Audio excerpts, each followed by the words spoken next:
Think you've had a rough day at the office? Try hauling dynamite up a mountain, cleaning out outhouses in a lawless frontier town, or wrangling cattle in a blizzard with nothing but a threadbare coat and a prayer. Life on the frontier was brutal, and only the toughest could handle these gigs. Here are 10 Wild West jobs that are so grueling, hazardous, or revolting that you probably wouldn't last a day doing them. If you've ever thought your job was dangerous, just be grateful you weren't a dynamite handler in the Wild West. These were the folks responsible for blowing up mountains, tunnels, and anything else standing in the way of progress, which back then meant railroads, gold mines, and occasionally the unfortunate fool who got too close to the blast zone. The job description was simple. Take highly unstable sticks of dynamite, plant them in just the right spots, light the fuse, and run like your life depended on it. Because it did. Modern explosives have fancy things like safety regulations and quality control. Dynamite in the Wild West? Not so much. If stored too long, dynamite started weeping nitroglycerin, making it even more volatile.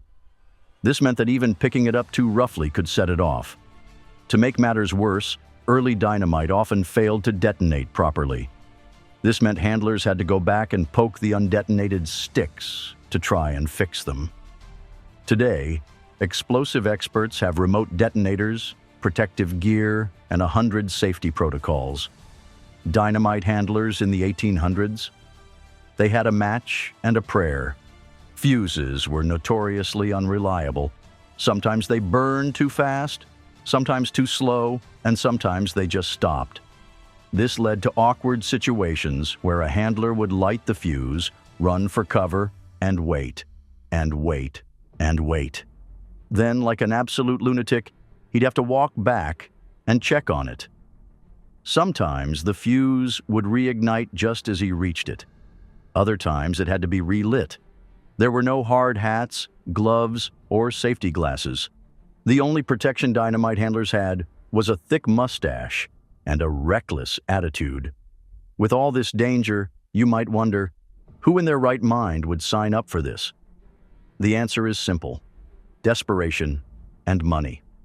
Dynamite handlers were paid better than most other laborers, which made it appealing to out-of-luck cowboys, ex-convicts, and poor immigrants. The Pony Express was the fastest mail service in the Wild West, covering nearly 1,800 miles from Missouri to California in 10 days. That may not sound impressive in the age of overnight shipping, but back then, getting a letter across the country could take weeks or even months. The Pony Express solved that problem by creating a relay system where riders galloped at full speed, switching to fresh horses every 10 to 15 miles at relay stations. It sounds simple. Hop on a horse, deliver the mail, and collect your paycheck. Not so fast. Pony Express riders had one rule: never stop moving. And if something or someone got in their way, good luck. Now, why wouldn't you have survived?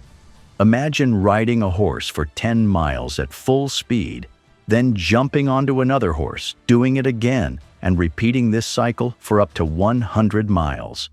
Imagine doing this every day, no matter the weather or how sore you were. If you've ever complained about a long commute, remember, Pony Express riders didn't have cushioned seats or cruise control. They had wooden saddles, blisters, and pure adrenaline. Also, your mail was valuable, meaning outlaws wanted to steal it. If you ran into bandits, your choices were simple: ride faster, dodge bullets, or hand over the mail and hope the company didn't dock your pay, or worse. And if bandits weren't a problem, nature had plenty of other ways to ruin your day. Wolves? Check. Bears? Check. Raging rivers, snowstorms, and tornadoes? All part of the job. Some riders were attacked by Native American tribes who saw the mail routes as intrusions on their land, and others vanished. No one ever found out what happened to them. On paper, being a saloon keeper sounded like a decent gig. You sold drinks, hosted card games, and provided a social hub where dusty cowboys, traveling merchants, and outlaws could gather. But in reality, you were less of a bartender and more of a full-time crisis manager with a high chance of dying. First, let's talk about your clientele. Your customers weren't exactly the polite and patient type. They were trigger-happy gunslingers, rowdy ranch hands, and scheming gamblers, all of whom were one bad hand of poker away from turning your bar into a crime scene. Every person who walked through your doors carried a gun, a short temper, and enough whiskey in their system to make terrible decisions. If you weren't careful, you might end up on the receiving end of a bullet just because someone didn't like the way you poured their drink. Now, let's talk about bar fights, because they weren't rare, they were expected. If two men locked eyes for too long, chances were good that a brawl would break out before you could say, "Gentlemen, let's keep it civil." And when these fights started, they were spectacles. Chairs would fly, bottles would shatter, and some poor sap would get sent crashing through your brand new saloon doors. And guess who had to fix them? You.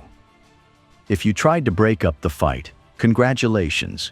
You might be the one who got knocked out. It might escalate into a full-blown shootout if you didn't stop the fight. And trust me, nothing ruins business faster than bullet holes in your liquor stock. So, would you survive as a saloon keeper in a lawless Wild West town? Let's be honest, probably not. Movies make mining look glamorous. You dig up a few nuggets, cash them in, and buy yourself a fancy saloon. In reality, most miners spent their days sweating, cursing, and inhaling enough dust to turn their lungs into leather. The job required long hours of digging through rock-hard dirt, hoping the next swing of your pickaxe would reveal a fortune. Even when miners found gold or silver, they weren't guaranteed a luxurious future. There wasn't much left when they paid for equipment, lodging, and a bottle of something strong enough to make them forget their aching backs. Many died still searching for that big strike that never came. Imagine working for hours, chipping away at a rock wall, when suddenly the ceiling no longer wants to stay up. Boom! You're buried under tons of rock with nothing but your pickaxe and a growing sense of regret. Mines in the 1800s weren't exactly built with safety in mind. There were no reinforced steel beams, warning signs, or OSHA regulations. If lucky, you'd hear a creak before the tunnel caved in. If collapsing tunnels didn't get you, the air probably would. Mines were filled with toxic gases like methane and carbon monoxide, which had a nasty habit of suffocating miners before they even knew what hit them. There were no fancy gas detectors back then. Miners sometimes carried canaries into the tunnels. If the bird keeled over, the air was bad. If you didn't have a bird, well, you just kept digging and hoped you wouldn't be next. Even if you survived collapsing tunnels, toxic air, and unexpected fireworks, you still had to deal with the back-breaking work. Mining wasn't just about swinging a pickaxe. It was about doing it for 12 to 16 hours a day, in total darkness, with barely enough food or water to keep you standing. To make matters worse, most miners didn't even own the mines they worked in. They were hired by big companies that paid them just enough to keep them alive, but not enough to escape the job. So, after a long, grueling shift, miners dragged themselves back to their tiny, rat-infested shacks, got a few hours of sleep, and did it all over again the next day. Theoretically, the town sheriff was supposed to uphold justice, protect citizens, and ensure everyone followed the rules. In reality, most outlaw towns had about as much respect for the law as a hungry coyote has for a chicken coop. Towns like Dodge City, Tombstone, and Deadwood were filled with gamblers, drifters, and gunslingers who didn't take kindly to being told what to do. Your job as sheriff? Convince these folks to behave. Good luck with that. If you arrested a drunk cowboy for shooting holes in the saloon ceiling, you'd likely wake up to find his entire gang waiting outside the jailhouse, guns drawn. If you tried to stop a notorious outlaw from robbing the bank, well, let's just say the bank probably had a new owner before the ink dried on your arrest warrant. And forget about backup. In the Wild West, there was no SWAT team, no 911, and no forensic lab to analyze bullet casings. If a crime happened, your best evidence was usually, well, Joe over there saw it happen, and he ain't been wrong too many times. Most sheriffs didn't last long. Some were gunned down within days of taking the job. Others realized they liked breathing and got out while they still could.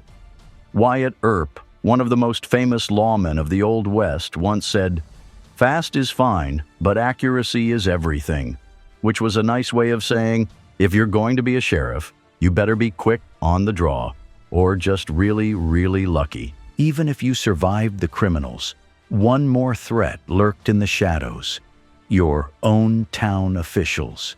You'd think the mayor and town council would be your allies, right? Not in an outlaw haven. Many town officials were in the pockets of the criminals you were supposed to be fighting. Let's say you arrested the infamous bandit Blackjack Murphy for robbing a stagecoach. By morning, you'd probably find a clerical error had set him free. And if you kept trying to uphold the law, you might just get handed a resignation letter, written in lead. Some sheriffs who stood their ground ended up mysteriously disappearing. Others were framed for crimes they didn't commit. It was a lose-lose situation. If the outlaws didn't kill you, the people signing your paycheck might. Congratulations if you still think you could handle being a Wild West sheriff. You're either really brave or don't care much about staying alive. Between dodging bullets, outsmarting dangerous criminals, and dealing with corrupt politicians, the job was as safe as juggling dynamite while riding a wild horse. Most sheriffs either didn't last long or ended up with more scars than a porcupine has quills.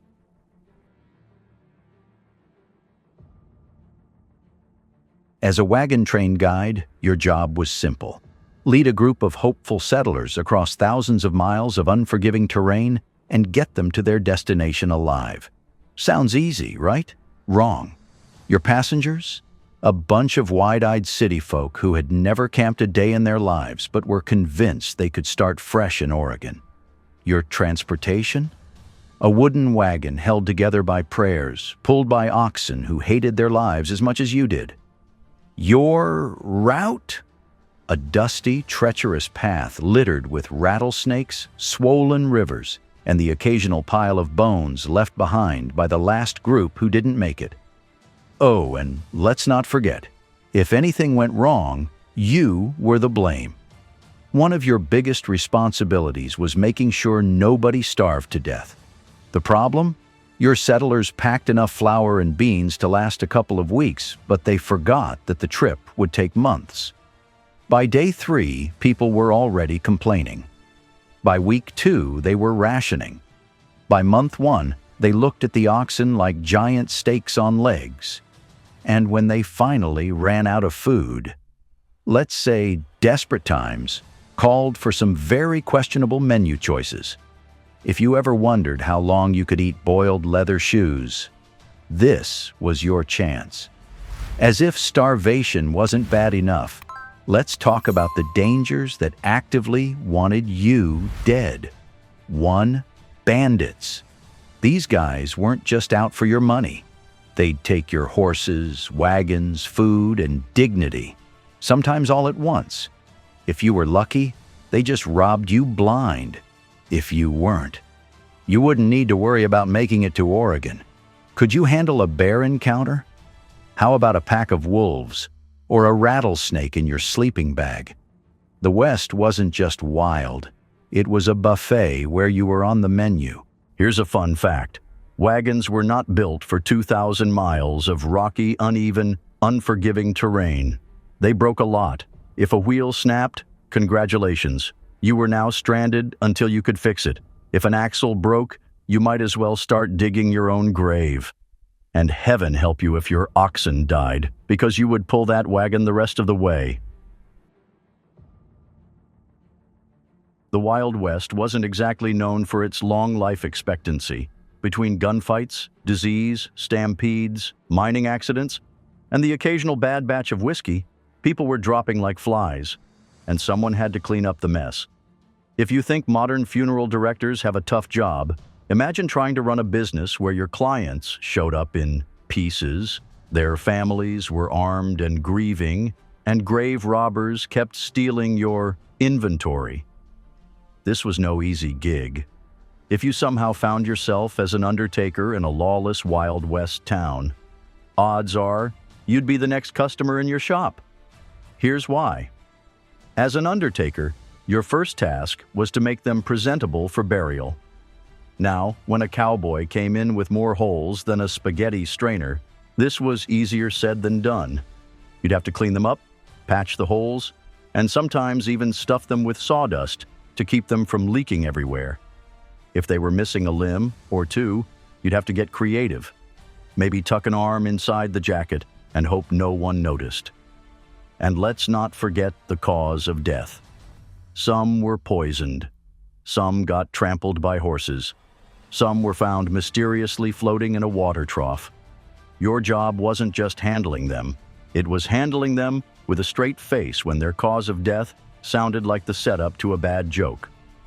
Today, funeral directors deal with grieving family members who are sad, but generally reasonable. Not so in the Wild West. Here, you might be dealing with a vengeful widow who was certain her late husband had been murdered, and she wanted you to help prove it. Or worse, two family members show up arguing over where the dearly departed should be buried. One wants him buried at Boot Hill. The other says he belongs on the family ranch. Neither is backing down. They both have guns. Your choice is play peacemaker or play dead. Either way, you'd be regretting your career choice.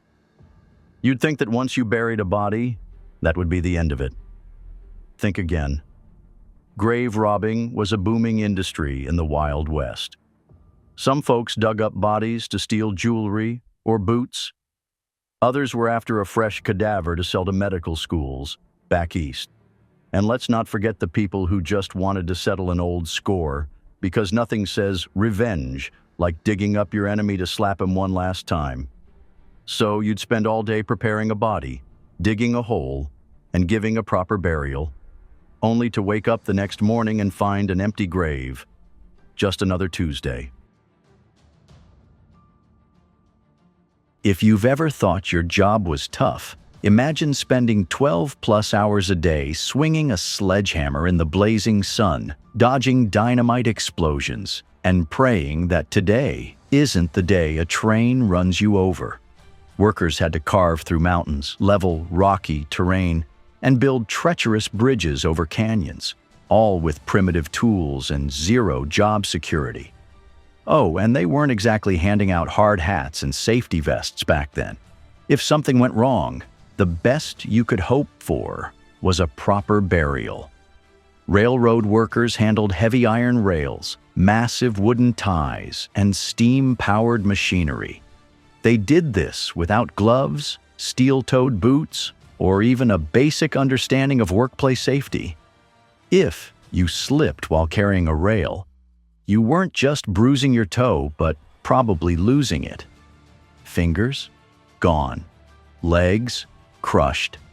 And if a train came barreling down the tracks while you were still hammering in spikes, well, let's say lunch breaks were often interrupted by impromptu funerals. A bounty hunter's job was simple on paper. Track down a wanted criminal, capture or kill them, and collect the reward. But in practice, this was a one-way ticket to getting shot in the face. These guys weren't chasing shoplifters or guys who forgot to pay their bar tab.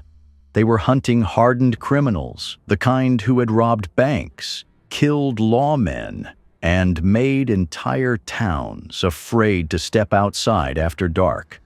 And if you think a bounty hunter just knocked politely on an outlaw's door and asked them to surrender, think again. These criminals were more likely to greet you with a loaded shotgun than a handshake. Most bounty hunters had to be skilled trackers, sharpshooters, and just a little crazy. You successfully hunted down some notorious bandit like Mad Dog McGraw, not a real outlaw, but a great name. The town sheriff might reward you a fat stack of cash. Sounds good. Well, not so fast, because that cash came with some serious strings attached. First, you had to survive catching the outlaw. This was not easy when they were armed, dangerous, and often traveling with an entire gang of equally murderous friends. Second, if you killed them, you had to haul their body back for proof. Ever tried carrying a dead man across the desert for 3 days? Let's say it smells worse than your uncle's chili cook-off disaster. Third, you made enemies, big ones. If you thought criminals held grudges, you should meet their brothers, cousins, and best friends, all of whom now wanted you dead.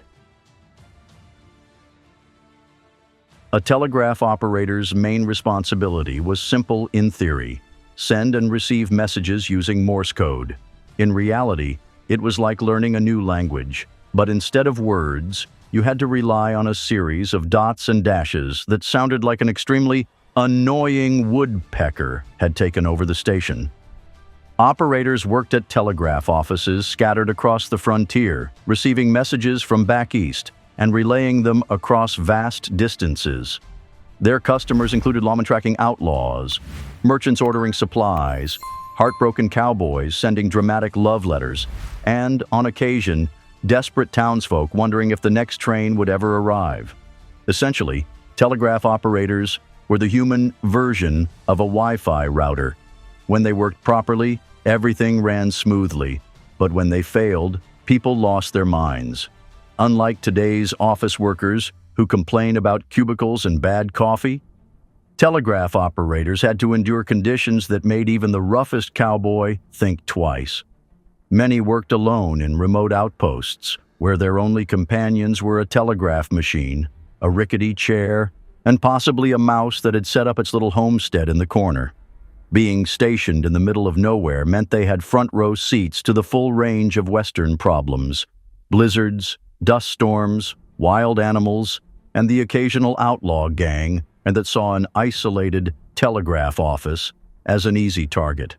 Because telegraphs were the main way to get word to law enforcement, cutting the lines or eliminating the operator was a favorite pastime of bandits looking to avoid capture. Imagine sitting in your tiny wooden station, tapping out a message about an incoming shipment of goods, when suddenly you hear horses galloping outside. Before you can say, "Well, this can't be good," the door opens, and 3 very unfriendly gentlemen demand to know if you've sent any messages about their recent train robbery. At that moment, your only defense is your telegraph key, which, unfortunately, is not a weapon, and your ability to act clueless. So, the next time you complain about bad cell service, remember, at least you're not alone in a wooden shack, dodging bandits, and trying to type a message with a machine that sounds like a possessed woodpecker. And with that, we wrap up today's episode. Which jobs could you survive in, if any? Let us know in the comments. We hope you enjoyed this video. Thank you for joining us once again. Remember to hit the subscribe button and turn on the notification bell so you will be the first to see our new updates. See you in our next video.